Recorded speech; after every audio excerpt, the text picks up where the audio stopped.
नमस्कार. नमस्कार. कोण तुम्ही? बोला, काय झाले? आओ उठा, असं बसू नका, इथं खुर्चीवर बसा. नाही ना ग, नाही इथंच बरं आहे. ओ बसा इथे. बाबासाहेबांनी पाहिलं ना तर खरडपट्टी काढतील. बरोबर बोलतात सहस्त्रबुद्धे. बोला, काय झाले? आमच्यातला एक व्यक्ती शिकून लय मोठा बॅरिस्टर झाला.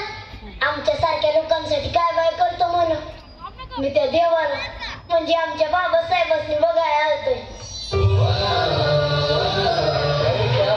वा, सुंदर. काय चित्रे, सहस्त्रबुद्धे, काय चाललंय?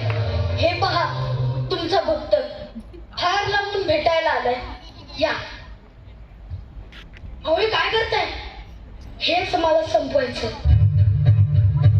व्यक्तिपूजा, मूर्तीपूजा, त्यामुळेच तर इतकी वर्ष गुलामगिरीत घालवली आपण. माणसाला माणूस म्हणून कधी स्वीकार करणार? बसा. अहो आम्ही किती वेळचं सांगतोय, ऐकतच नाहीयेत. या बसा बसा.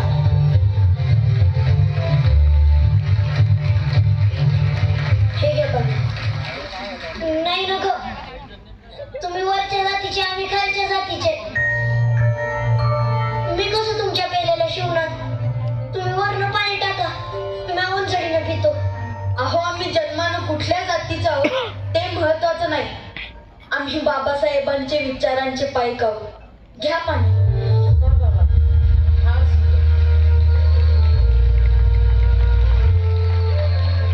नमस्कार. नमस्कार. या टिपणीस या.